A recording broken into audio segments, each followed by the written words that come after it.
इस पुरफतन दौर में ज़ीज़ की जस्तजू में वबा और कहत के खौफ में मुब्तला सियासी, माशी और समाजी मसाइल में घिरे हुए पाकिस्तानी और मगरब व मशरिक़ के तहज़ीबी टकराव के दरमियान ये परेशान हाल मुमलिकत खुदादार अनगिनत वसाइल के बावजूद मसाइल में घिरी हुई। आखिर हकाइक हैं क्या? सच को धुंधला देने वाले हकाइक व वाक़यात, बेदारी शऊर और हक गोई फ़र्ज़ है इस कौम पर, क्योंकि यहाँ लगा हुआ है एक तुरफ़ा तमाशा।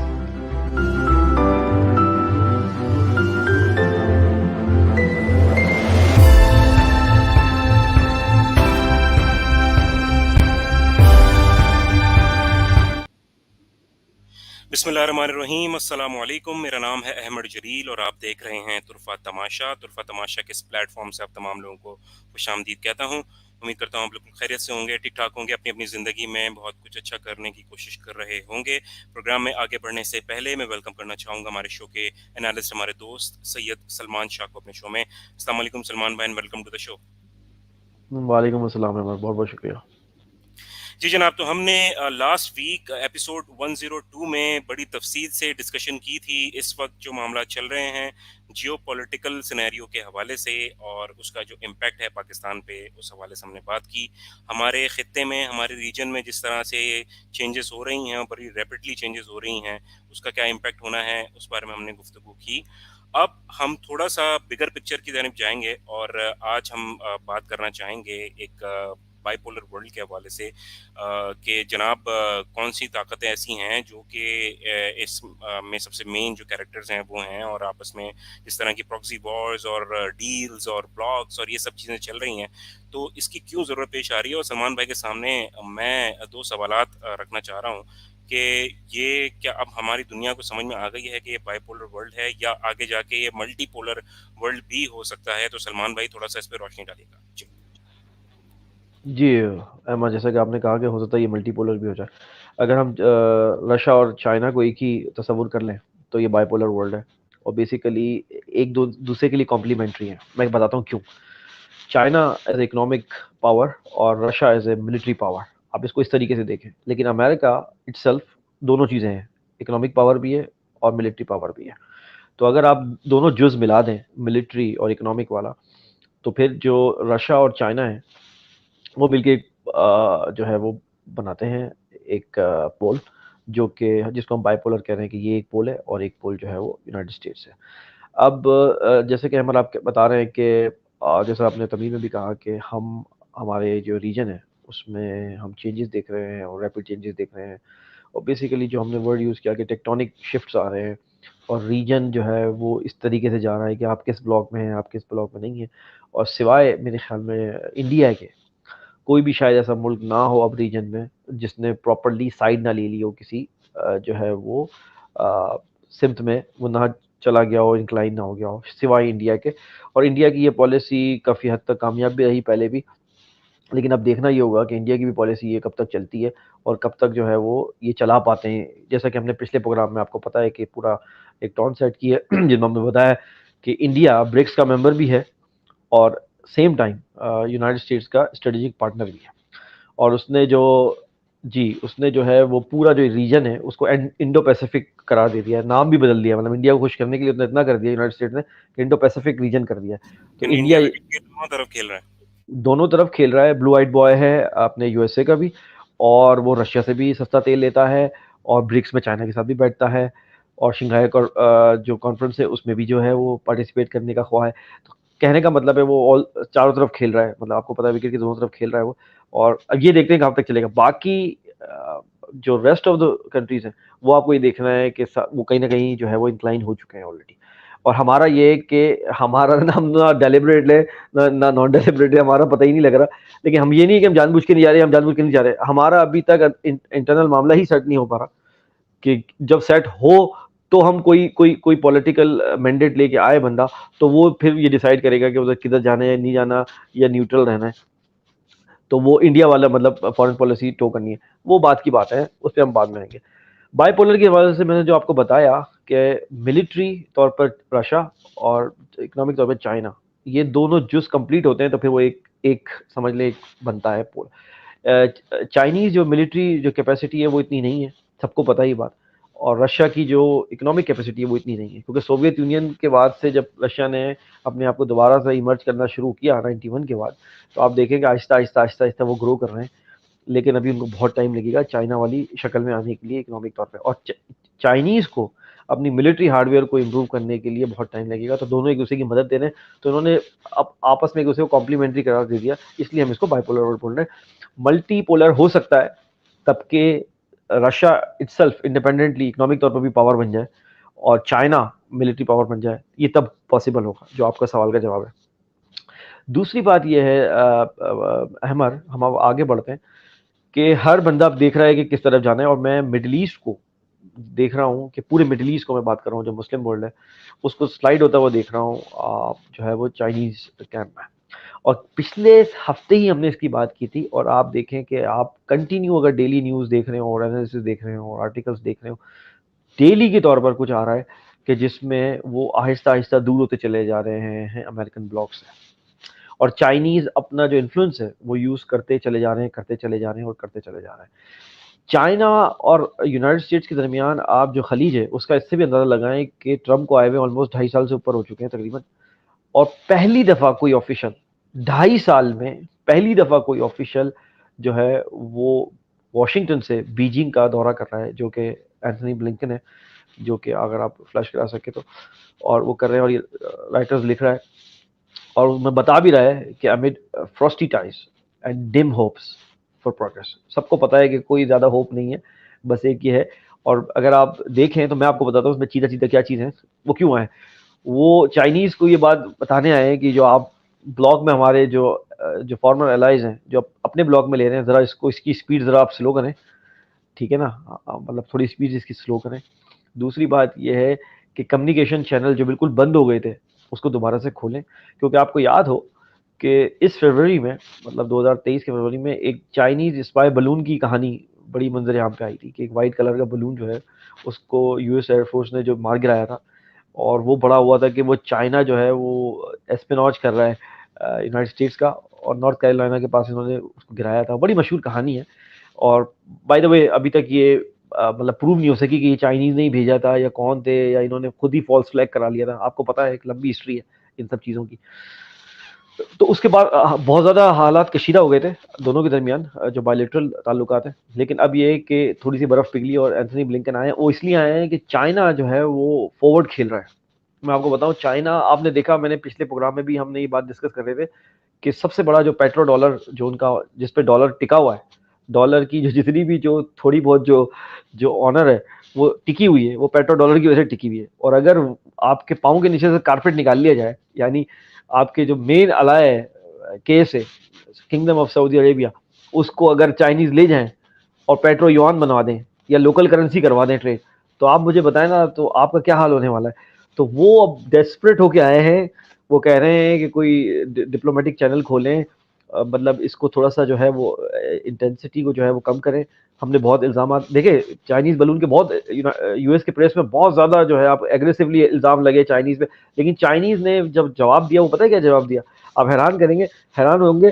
चाइनीज़ ने जवाब दिया कि क्योंकि आप डिक्लाइनिंग पावर है, एज ए सुपर पावर आप डिक्लाइनिंग ट्रेंड पे हैं, डिक्लाइन हो रहे हैं, इसलिए आप इस तरह के जो है ना बेसलेस जो है हम पे इल्जाम लगा रहे हैं। ये जवाब दिया था चाइनीज ने। अब जरा अंदाजा लगा लें चाइनीज की अब माइट का आप अंदाजा लगाएं, वो जिस माइट से ऊपर आ रहे हैं, क्योंकि उन्होंने अपना जो घर का खूंटा है वो मजबूत कर लिया है, मईशत, जिसे मईशत कहते हैं।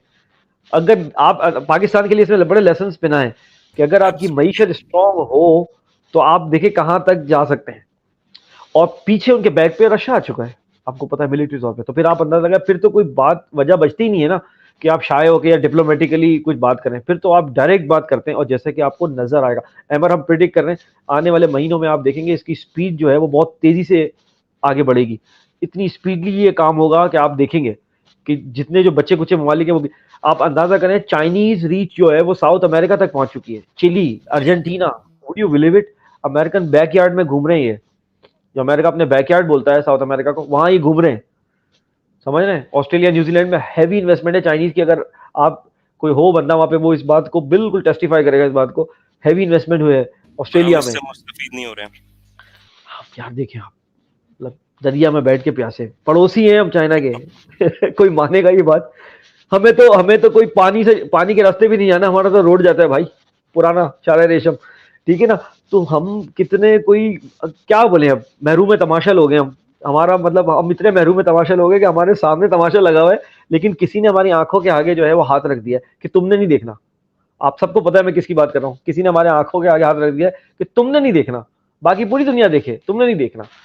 तो मेरा भाई बात ये हो रही है कि इस लेवल पर जाके बात हो रही है। और मैं आपको एक बात बताऊं, इन दोनों के दरमियान जो है कोल्ड वॉर की सिचुएशन है।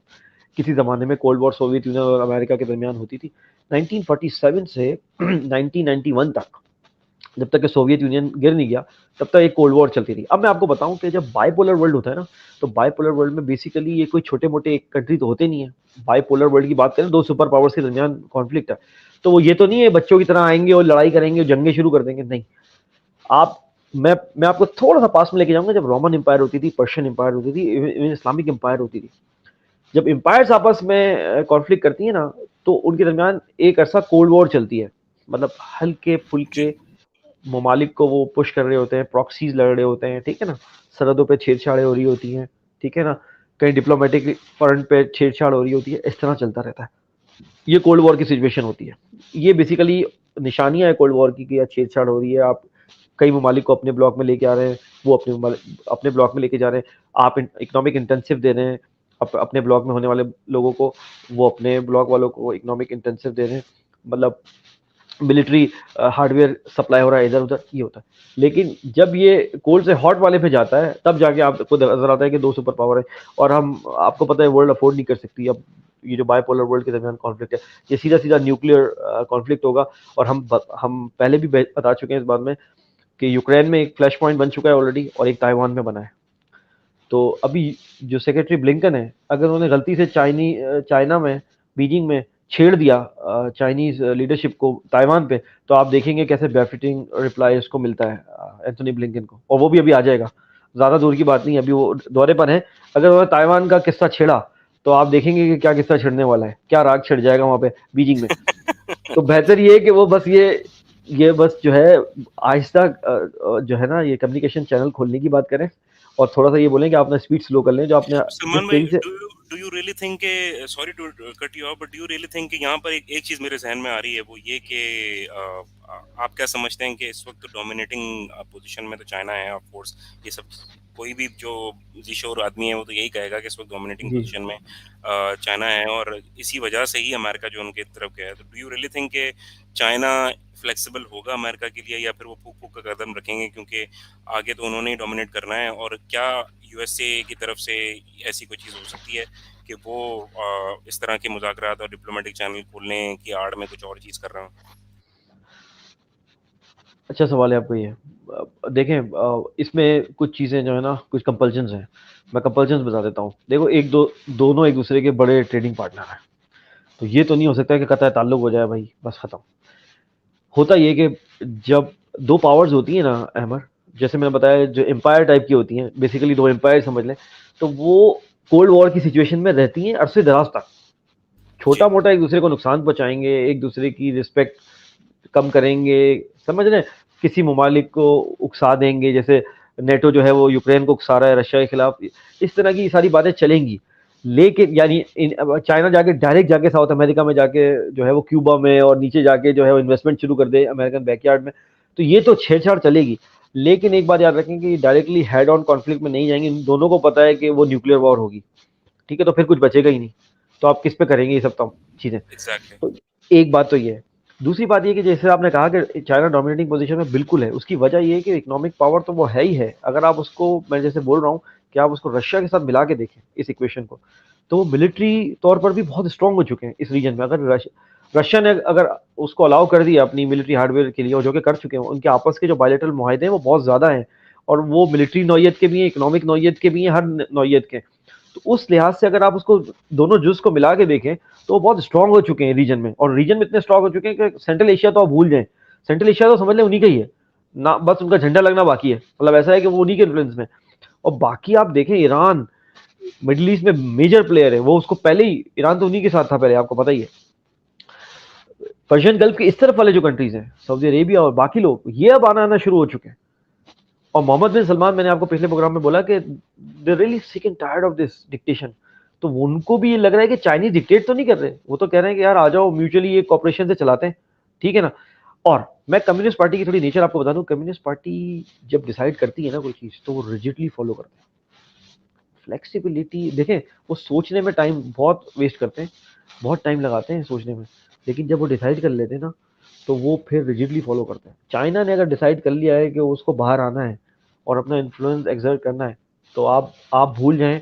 अब यूनाइटेड स्टेट्स जितना भी मिन्नतें करता रहे, हाथ जोड़ ले, लेकिन अब जो चाइना, मुझे लग रहा है कि चाइना अपने जो जो क्रीज है उससे अब बाहर निकल के खेल रहा है, और आप तेजी से देख रहे हैं। मतलब मैं क्या बताऊं आपको, अनफोल्ड होता हुआ आपको नजर आ रहा है कि चाइना सुनने को तैयार नहीं है कोई बात। आप चाइना अब सुनने को तैयार नहीं है कोई बात। अच्छा, कंपल्जन क्या है जो यूनाइटेड स्टेट्स जहां पे दबा सकता है, जो यूनाइटेड स्टेट्स के हाथ में थोड़ा बहुत जो लिवरेज है, वो मैं बताता हूं आपको, वो है ट्रेड। देखें, ये भी मत भूलें कि जो चाइना है वो तकरीबन, अगर आप फ्लैश करा सकें, चाइना तकरीबन 550 575 बिलियन, 575 बिलियन, हमारी टोटल इकोनॉमी भाई 300 बिलियन की है। देखिए ना, जरा नोट्स में ये भी बताते चलूँ हमारा क्या खाता बनता है इधर, तो हमारी तो 300 के करीब की पूरी इकोनॉमी है, पूरी जीडीपी। मैं बता रहा हूँ, चाइना सिर्फ यूनाइटेड स्टेट्स को 550 से लेके 575 बिलियन के दरमियान एक्सपोर्ट करता है यूनाइटेड स्टेट्स को। और इसके बदले, जी मैंने ये आपको रेड लाइन से शो किया हुआ है कि तकरीबन 550 और 575 के दरमियान एक्सपोर्ट्स हैं चाइना की यूनाइटेड स्टेट्स को। ये 2022 की फिगर्स है, 2023 तो भी चल रहा है, ठीक है। इसके बरक्स जो चाइना इंपोर्ट करता है, यानी जो दरामद करता है यूनाइटेड स्टेट्स से, वो है तकरीबन 175 से 180 के दरमियान। आप मुझे यही बता दें, हमारी तो पूरी जीडीपी इनके ट्रेड डेफिसिट में ही आ गई। हमारी पूरी जीडीपी है मर इन दोनों मुल्कों। मैं सिर्फ हमारे हम अपने सिर्फ व्यूअर्स को ये बताने लगे कि हमारी दास्तान क्यों नहीं है दास्तानों में। मैं सिर्फ ये बताने लगा हूं कि दो जाइंट्स के ट्रेड डेफिसिट के दरमियान ही हम फारिग हो गए। मैं सिर्फ ये बता रहा, सिर्फ एक रिलेट करने लगा हूं। अच्छा, इस कंपल्जन की वजह से देखें, चाइनीज अगर 575 तकरीबन बिलियन अगर एक्सपोर्ट कर रहे हैं, तो चाइनीज का स्टेक तो है ना भाई, उनका कस्टमर है, कस्टमर फर्स्ट। आपको भी पता है, मुझे भी पता है, हम बिजनेस पढ़े हुए।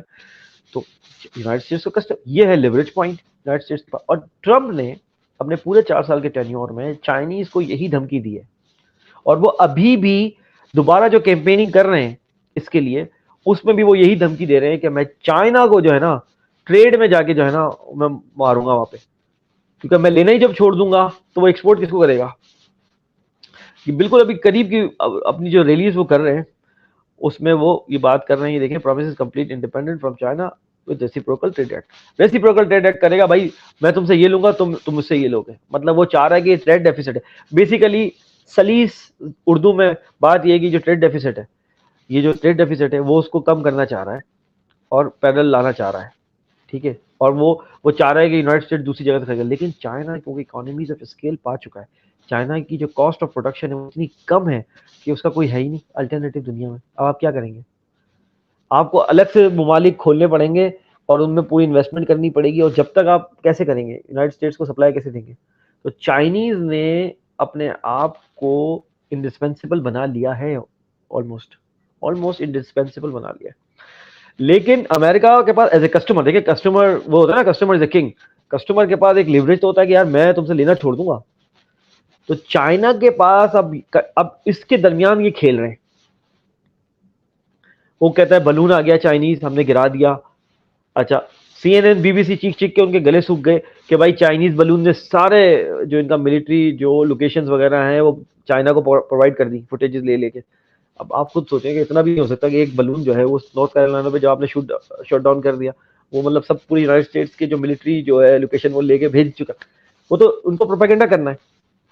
अच्छा, मैं एक और बात बताऊं आपको, बाइडेन ने ट्रम्प की कोई पॉलिसी परसू नहीं की, सिवाय एक पॉलिसी के कि चाइना से टेढ़े होकर बात करनी है। जी और एंथनी ब्लिंकन का जो अभी बीजिंग के दौरे पे हैं, वो बेसिकली जो है वो बेसिकली समझ लें वो हरावल दस्ते के तौर पर आया है। इसके बाद जो मीटिंग होनी है वो डायरेक्ट प्रेसिडेंट्स के दरमियान होनी है। प्रेसिडेंट शी जो है, शी जिनपिंग जो चाइनीज है, और बाइडेन के दरमियान जो है वो ड्यू है आइंदा मुलाकात। ठीक है, ताकि थोड़ा सा बर्फ पिघले और इनके जो है वो इस तरह के रिलेशन हो। चाइनीज का एक और भी है, और ये भी मत भूलें आप, चाइनीज आहिस्ता आहिस्ता, हम जब जो इकोनॉमिक्स में प्रोग्राम करेंगे मैं आपको बताऊंगा, चाइनीज आहिस्ता आहिस्ता जो यूएस डॉलर के रिजर्व्स हैं वो आहिस्ता आहिस्ता गोल्ड में कन्वर्ट करता जा रहा है। जी आपको बिल्कुल। मालूम है, जब आप किसी चीज की डिमांड कम करते जाते हैं, डिमांड आप रिवर्स कर रहे हैं डॉलर की, तो उसकी जो वैल्यू है वो भी बेसिकली आप कम हो करते जाती जा रहे हैं। जी वीक करते चले जा रहे हैं। और मैं आपको बता रहा हूँ कितने, हम तो ये प्रोग्राम में कब से बात करते आए हैं कि पाकिस्तान को ये करना चाहिए, करना चाहिए। आज है, by the way global RT ने करेंसी। आज बाय द वे आरटी ने न्यूज़, रशियन टीवी ने खुद न्यूज़ लगाई है कि पाकिस्तान ने पहली शिपमेंट जो है वो युआन के अंदर हमसे तेल खरीदा है, यानी डॉलर को बाईपास किया है। ये आरटी ने खुद खबर दी है। तो मैंने उस पर पोस्ट भी लगाई है कि जो है हमारी जो पीडीएम है माशाल्लाह वो थूक के चाटने में माहिर है। यानी यही काम जब इमरान खान कर रहे थे, सॉरी कासिम के अब्बा जब कर रहे थे गुड वन, आई लाइक ठीक है, इट। ठीक है, तो जब कर रहे थे तो हमें बहुत बुरा लग रहा था। अब हम वही, आरटी कंफर्म कर रहा है कि पाकिस्तान ने पहला जहाज युआन में डिस्काउंटेड रेट पे हमसे ले लिया है। ठीक है, और युआन में मतलब चाइनीज युआन में। तो अब हम बल्ले बल्ले करेंगे, अरे भाई हमने तो ये कर दिया वो कर दिया, तो हमें थूक के चाटने की, ये जो पीडीएम का टोला है इसको थूक के लेकिन चाटने की आदत हो गई है। तमाम तर चीजें, ट्रेड एग्रीमेंट, लोकल करेंसी के अंदर पेमेंट, इससे आवाम का कब तक फायदा होगा? आपको लगता है कि पेट्रोल प्राइसेस नीचे आएंगे जिस तरह से हम एक्सपेक्ट कर रहे हैं? देखो ये अब ये जो ट्रिकल डाउन इफेक्ट जिसे आप कह रहे हैं ये आना चाहिए, लेकिन बहुत ज़्यादा उम्मीदें इस टोले से हैं नहीं मुझे तो। क्योंकि ये पीडीएम जो है बेसिकली ये मफाद के तौर पर एक साथ आया है। इसने जो आवाम को रिलीफ देने के लिए तो नहीं आया है। अगर किसी को ये गलत फहमी है कि ये आवाम को रिलीफ देने के लिए आया है, तो वो गलत फहमी दूर कर ले अपनी। ये तो अपने मफाद के तहत बैठे हुए हैं एक साथ। आवाम तो पिसी हुई है ना सलमान भाई। अब देखें, लोग अब जिसको भी पूछें तो वो पाकिस्तान को छोड़ के जाना चाह रहा है, और इसकी ताज़ा तरीन एग्जाम्पल ये है कि जो एक इतना दिलखराश वाकया हुआ है ग्रीस की तरफ जी जाते हुए, लिबिया से जो शिप जा रहा था, इसके अंदर और ममालिक के लोग भी शामिल थे जो इलीगली तौर पे जो जा रहे थे, बताया ही जा रहा है। तो तकरीबन 298 लोग जो हैं उसके अंदर पाकिस्तानी जो हैं वो शहीद हो गए। तो अब आप मुझे बताइए कि इस बारे में क्या करेगी गवर्नमेंट? क्या गवर्नमेंट सबको इसी तरीके से बाहर भेजना चाह रही है? क्या सिलसिला, क्या मामला था? देखिए, ये जो प्रोसेस है इसको आम फहम में स्लैंग में डंकी कहते हैं, डंकी डंकी के थ्रू। अच्छा, इसका रूट ये जो आप बता रहे हो, एक तो लीबिया वाला है कि मेडिटेरियन के एक कोने पे आप लीबिया पे उतरें और फिर आप ये इस तरह के जहाज़ में बैठें। ये जो मछली पकड़ने की बेसिकली ये जो थी, जो ये वाक़या आप जिसकी तरफ निशानदेही कर रहे हैं, ये मछली पकड़ने की जो है वो कश्ती थी। और उसमें बाकायदा फ्लोर होते हैं, बेसमेंट होती है, और पाकिस्तानियों को, पाकिस्तान का हाल ये हो चुका है कि पाकिस्तानियों को उन्होंने ऊपर वाले फ्लोर पे रखा ही नहीं कि अगर कोई सर्वाइविंग के चांस हो तो ऊपर वालों को होते हैं कि वो कूद जाएं या कुछ हो जाए या कुछ नहीं। उन्होंने उनको बेसमेंट जो होती है कश्ती की उसमें जी बिठाया हुआ था। तो बिल्कुल चांस ना होने के बराबर था। ये देखें, ये आप देखें ना क्या हेडलाइंस लग रही है, ये इंटरनेशनल हेडलाइंस है, ये पाकिस्तानी नहीं है। कि जी Pakistani were forced below deck on refugee boat in Greece disaster. अब देखें, वर फोर्स्ड बिलो डेक, मतलब उनको बाकायदा बोला भाई आप नीचे ही रहो। मतलब कोई, क्योंकि बार्गेनिंग पावर तो बची नहीं है पाकिस्तानी की। जो हालत हुआ देखें, आपके मुल्क अगर स्ट्रांग होगा तो आपकी बार्गेनिंग पावर होती है, ये तो सबको पता है। अगर नहीं होगा तो ये दूसरी बात ये कि पाकिस्तान क्यों छोड़ना चाह रहे हैं, एक तो वजूहत ये है कि डंकी कोई अभी कोई नई चीज़ तो है नहीं, डंकी बहुत सालों से चल रही है, बल्कि डेकेड से चल रही है, ये चीज़ होती है। दूसरी बात ये कि अब ये इसमें तेज़ी आ गई है क्योंकि हालात और ख़राब हो जा रहे हैं, तो ये तेज़ी आ गई है। दूसरी बात, मैं एक और बात भी बोलूँगा कि डंकी के हवाले से मैं आपको एक बात, ईबीबीसी ने, अगर आप दिखा सकें, ईबीबीसी ने बाकायदा पूरी डॉक्यूमेंट्री बनाई है और उसमें जो वजूहत बताई हैं अगर आप उसको देखें, हम अपने व्यूअर्स को बोलेंगे, डंकी के नाम से इन्होंने, बीबीसी ने उर्दू में बनाई है। तो आप इसमें देखें तो उसमें जो वजूहत बताई है वो ये है कि शो ऑफ भी है। यानी अगर आप 10-15 लाख रुपए खर्च करके जा रहे हैं तो वही 10-15 लाख रुपए आप अपने मुल्क में ही रह के कोई कारोबार कर सकते हैं, कोई छोटा मोटा चीज़ शुरू करें। लेकिन इस डॉक्यूमेंट्री में भी उन्होंने ये बात बताई है कि ज़्यादातर लोग एक दूसरे की देखा देखी में मतलब कि मेरा दोस्त चला गया था डंकी मार के और वो उसके पास गाड़ी है और उसने फ्लैट ले लिया है या घर ले लिया है, तो मैं भी शॉर्टकट मार के जाता हूँ और ये कर लूंगा, और ये बात भूल जाता है कि इस प्रोसेस के दौरान उसकी जान भी जा सकती है। तो ये बात बड़ी इंपॉर्टेंट है। दूसरी बात, हुकूमत का ये मामला है कि हुकूमत का जो रोल है वो ये है कि जो ये ह्यूमन ट्रैफिकर्स हैं, ये जो स्मगलिंग कर रहे हैं, ह्यूमन स्मगलिंग, इन पे क्यों क्रैक डाउन नहीं होता? जी। एफआईए वालों को क्यों नहीं पता कि ये यहाँ से ये बेचते हैं? और इस डॉक्यूमेंट्री में एफआईए भी है, एफआईए भी बोलते हुए नजर आई है, और आपको निशानदही भी कर रहे हैं कि कौन से पाकिस्तान के एरियाज हैं जहाँ से यहाँ जहाँ से कंसंट्रेशन है, जहाँ पे यहाँ से डंकी वालों की, क्योंकि वहाँ कंसंट्रेशन वहाँ से, तो आपको पता है एजेंट भी वहीं बैठे हुए होंगे, ये स्मगलर जो है वो भी वहीं बैठे हुए होंगे, तो इस पर क्रैकडाउन क्यों नहीं होता? तो अगर आप इसको अपने ओरिजिनेशन के पॉइंट पे ही रोक लें तो आसानी हो जाएगी। अदरवाइज अगर ये चले गए तो आपको पता है फिर एक टर्की वाला रूट है, एक लीबिया वाला रूट है, सबको पता ही बात, ग्रीस जाते हैं या लीबिया से डायरेक्ट इटली के लिए जाते हैं, और इसकी क्या उसी दौरान वजह क्या होती है सलमान भाई कि इतना ज्यादा रिस्क जो है वो ले लेते हैं वो, और इस तरह पता भी होता है उनको कि बहुत ज्यादा रिस्क इन्वॉल्व है यहाँ पर एजेंट जिस तरीके से काम कर रहे हैं, ऑफ कोर्स किसी से दो डरने की कोई बात है नहीं। दो वजूहत हैं, मैं आपको बता रहा हूँ, दो वजूहत हैं। एक वजूहत तो ये है कि माशी तौर पर बदहाल होते हैं, ठीक है ना, और अपनी स्टैंडर्ड ऑफ लिविंग अच्छी करना चाह रहे होते हैं, अपनी अपने घर वालों की, अपने बच्चों की। एक तो ये है कि, लेकिन दूसरी बात ये है कि मैं जो आपको बता रहा हूँ, शो ऑफ जो है ना, शो ऑफ, जी और मैं जी आपको जी। बता रहा हूँ ये पूरे पाकिस्तान से टंकी के लिए लोग नहीं जाते। अगर आप ये डॉक्यूमेंट्री देखें बीबीसी की, तो वो आपको बाकायदा निशानदेही कर रहे हैं, कुछ खास इलाके हैं बस वहीं से जाते हैं। तो वहां पे कोई शो ऑफ का अमल चल पड़ा है, जिसमें ये है कि मेरे दोस्त ने अगर गाड़ी बना ली, घर बना लिया या फला चीजें कर ली, तो मैं भी शॉर्टकट में 2 साल में जाके ये करके बना लूंगा। तो जी ये बेसिकली क्या है, ये आपको पता है लाइफ में कोई शॉर्टकट नहीं होता, हर समझदार आदमी को आप ये बोलते हुए सुनेंगे। तो शॉर्टकट तो कुछ नहीं होता, यही 10-15 लाख जो वो एजेंट को दे रहे हैं, वो अगर आप सोचें कर्जा लेके भी या जो भी, वो खुद ही छोटा मोटा काम शुरू कर ले और उसके बाद कमा के और तवक्कल करके अल्लाह का शुक्र अदा करके चले, और जब जी पैसे हो जाए तो अपनी ये वाली ख्वाहिश भी पूरी कर ले कि उसको यूरोप जाना है, कमाना है। लीगल तरीके से तो चैनल खुले हुए हैं। पहली बात तो आपको ये बात समझनी, इलीगल वे है ये, तो लोगों को ये बात समझनी चाहिए पहले, इलीगल वे है, इससे दूर ही रहें। और फिर जान जाने का भी खतरा है, सबसे बड़ी बात, जान जाने का भी खतरा है।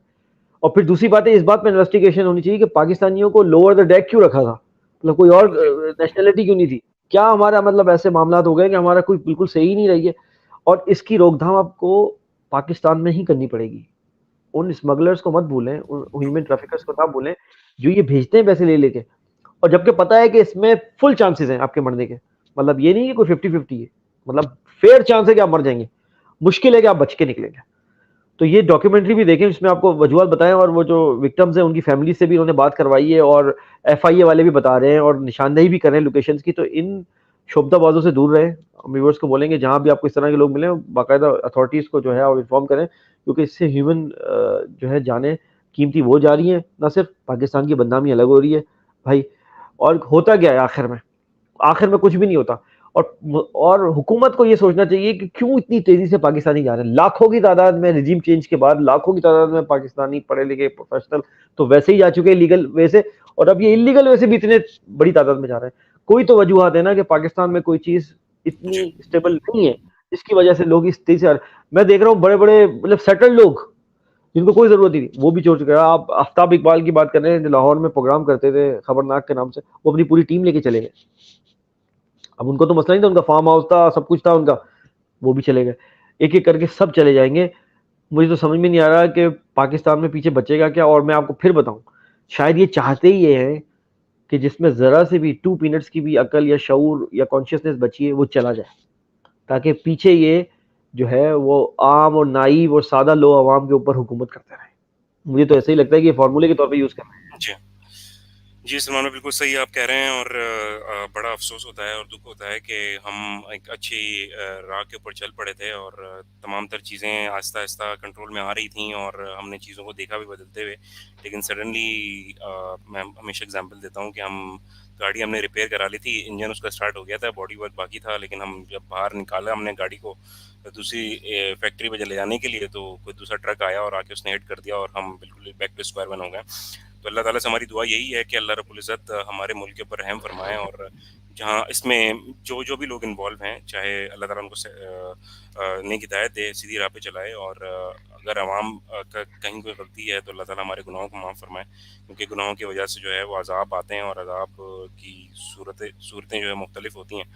तो बस हम अल्लाह ताला से दुआ ही कर सकते हैं, और हमारे हाथ में जो है, हम कमज़ोर लोग हैं, लाचार लोग हैं, लेकिन हम अल्लाह से दुआ कर सकते हैं कि अल्लाह ताला हमारे मुल्क पर रहम फरमाए, क्योंकि हालात जो है वो बद से बदतर होते जा रहे हैं। और जितना मेरा इंटरेक्शन होता है लोकल लोगों से, चाहे वो रेहड़ी वाला है, चाहे वो दुकान वाला है, चाहे वो बिज़नेस वाला है, तो सब लोग ही जो है वो हालात का रोना रो रहे हैं। तो अल्लाह से यही दुआ है कि अल्लाह रब्बुल इज़्ज़त हम तमाम तो लोगों पे रहम फरमाए।